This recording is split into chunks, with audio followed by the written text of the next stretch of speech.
پھر مولانا صاحب یہ فرما دیجیے گا کہ توبہ کس طرح سے کرنی چاہیے، توبہ کا پھر طریقہ کیا ہونا چاہیے اس طرح کی وبائی امراض کی صورتحال میں؟ غریدہ اللہ کو منانا سب سے آسان چیز ہے، کائنات میں سب سے آسان ہے اللہ کو منانا۔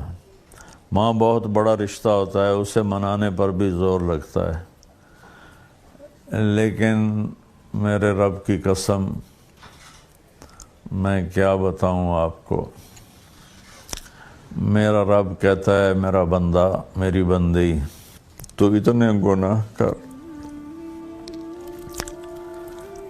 اتنے گناہ کر کہ زمین بھر دے، پھر زمین کے اوپر اپنے گناہوں کی تہ لگا،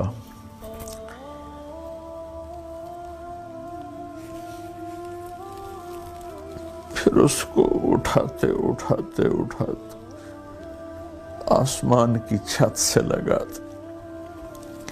مجھے بتاؤ کون اتنے گناہ کر سکتا ہے؟ میرے رب کی قسم پوری دنیا کے انسان جو مر گئے، جو زندہ، جو آئیں گے، پوری کائنات کے جنات جو مر گئے، جو زندہ، جو آئیں گے، یہ سارے مل جائیں اور قیامت تک گناہ کرتے رہے تو اتنے نہیں کر سکتے کہ آسمان تک چلے جائیں۔ اور میرا اللہ کہتا ہے طارق جمیل غریدہ، یہ لے زندگی، یہ لے طاقت، اور اتنے گناہ کر کے آسمان کی چھت کو لگ، پھر صرف ایک دفعہ مجھے کہنا یا اللہ معاف کر دے تو میں سارے معاف کر دوں گا، ولا ابالی، اور مجھے کوئی پرواہ نہیں ہوگی۔ بڑی کریم ذات سے ہمارا واسطہ ہے۔ میں اپنی تمام ساری قوم سے کہتا ہوں، دو بول بول دیں یا اللہ میری توبہ، سب معاف کر دے گا، پھر پلٹ کے پیچھے نہ جائیں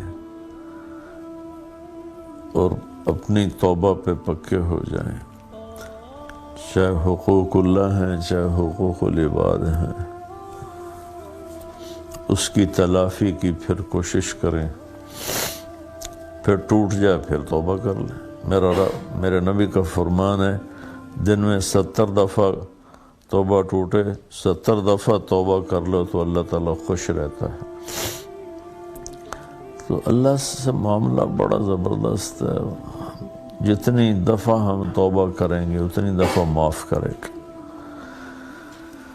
وہ ایسا نہیں ہے کہ وہ کہے گا کہ مجھے جاوید چوہے صاحب میرے بہت پیارے دوست ہیں، بھائی ہیں، مجھے ان سے بہت محبت ہے، میں ان کی بہت قدر بھی کرتا ہوں، ان کے قلم کا مرید بھی ہوں میں۔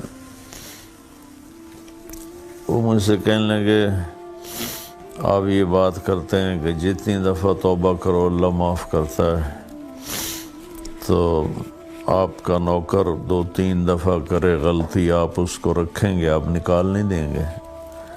میں نے کہا آپ نے اللہ اور طارق جمیل کو ایک بنا دیا، میرا تو بیٹا اگر بار بار کرے گا میرے ساتھ زیادتی تو میں تو اس کو بیٹے کو نکال دوں گا، نوکر تو بعد کی چیز ہے، وہ تو اللہ ہے، وہ اللہ جس کی نہ کوئی ابتدا ہے نہ انتہا ہے، اسی طرح اس کی رحمت کی نہ ابتدا ہے نہ انتہا ہے۔ ساری کائنات مل کر گناہوں سے کائنات بھر دے، ایک دفعہ کہہ دیں یا اللہ معاف ہو جاؤ، معاف کیا۔ تو میں ساری قوم سے اپیل کروں گا سب مل کر توبہ کریں، 2 نفل پڑھیں یا صرف زبان سے ہی کہہ دیں، لیکن پھر ایک شرط ہے پلٹ کے واپس نہ جائیں۔ اگر ہو جائے تو بھی کوئی مسئلہ نہیں، پھر دوبارہ توبہ کر لیں، پھر توبہ کر لیں، پھر توبہ کر لیں۔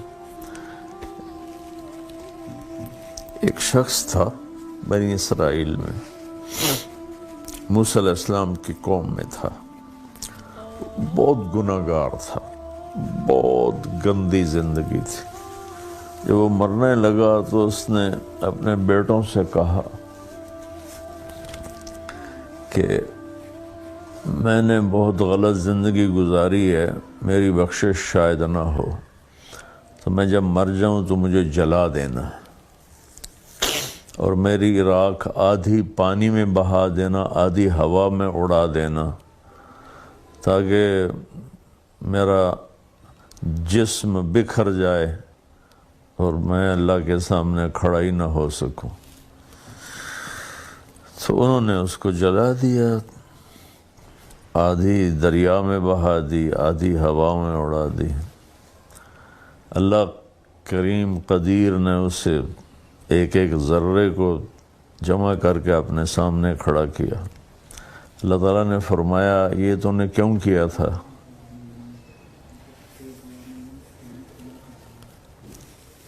اس نے کہا یا اللہ میں ڈر گیا تھا۔ اللہ نے فرمایا میں مجھ سے ڈر گئے تھے؟ کہ جی ڈر گیا تھا۔ کہ اچھا جاؤ معاف کیا۔ تو اللہ کو معاف کرنا بہت پسند ہے، بشرطے کہ حیا ہو،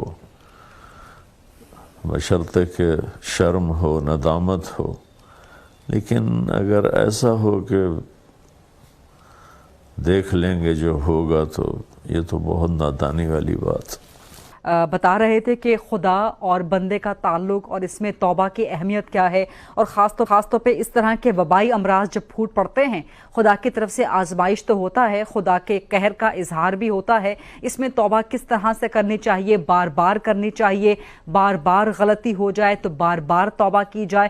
تو جس طرح سے آپ نے کہا کہ اگر ایک دفعہ غلطی ہو جائے توبہ کریں، پھر غلطی ہو پھر توبہ کریں، تو کیا اس طرح کی بار بار کی توبہ بار بار قبول ہوتی ہے؟ جی بالکل قبول ہوتی۔ میں نے بات آپ سے عرض تو کیا، میرے نبی نے فرمایا اگر سچی ندامت کے ساتھ دن میں 70 دفعہ بھی توبہ ٹوٹے اور وہ کر لے تو اللہ تعالیٰ اسے معاف فرما دیتا۔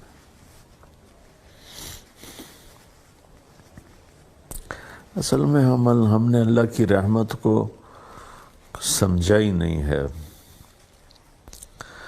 اس لیے مایوسی زیادہ ہے۔ درست، آپ نے فرمایا کہ دعا کرنے کے بہت سے طریقے ہیں، آپ خدا سے کسی بھی صورت میں دعا کر سکتے ہیں۔ تو لوگوں کی آگاہی کے لیے یہ بھی بتا دیجئے گا کہ اس طرح کی جو صورتحال ہے، خاص طور پہ وبائی امراض کی صورتحال، کرونا وائرس جیسی صورتحال، تو اس میں کون سی دعا کرنی چاہیے؟ کون سی دعا کرنے کا طریقہ مسنون ہے، احسن ہے؟ کیونکہ سوشل میڈیا پر بہت سی دعائیں چل رہی ہیں، خاص طور پہ لا الہ الا انت سبحانک انی کنت من الظالمین، تو کون کون سی دعائیں کرنی چاہیے، ذرا یہ فرما دیجئے گا۔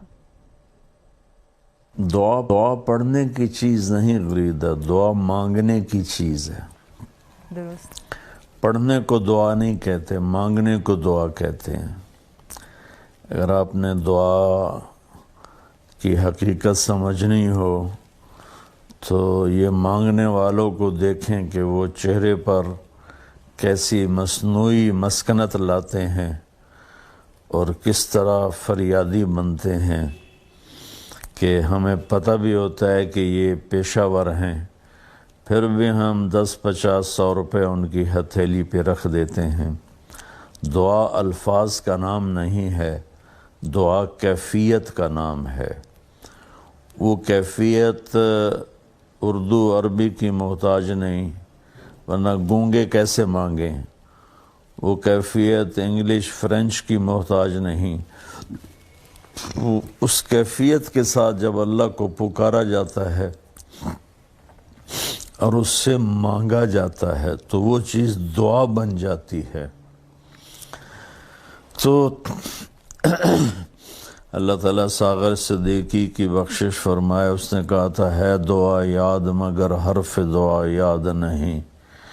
تو یہ ہے دعا کی حقیقت کہ دعا کے الفاظ بھی ہیں، اس میں کوئی شک نہیں، اللہ کے نبی نے ہمیں دعائیں سکھائی ہیں، لیکن ان دعاؤں کے پیچھے کیفیت بھی ہو، درست، اور مانگنے والا جذبہ بھی ہو، تو پھر وہ دعا کبھی رد نہیں ہوتی۔ ٹھیک، تو دعا ہمارے ماحول میں ہے ہی نہیں، ہمارے ایسے رٹی رٹائے الفاظ ہوتے ہیں، وہ ہم پڑھ دیتے ہیں، پھر کہتے ہیں ساڑی سندا نہیں۔ مانگا جاتا ہے، دعا مانگنے کی چیز ہے۔ تو مانگنے کا سلیقہ ہو تو وہ ہم تو مائل بکرم ہیں، کوئی سائل ہی نہیں. وہ تو کہتا میں تو دینے کے لیے تیار بیٹھا ہوں، پر کوئی مانگو تو صحیح، مانگو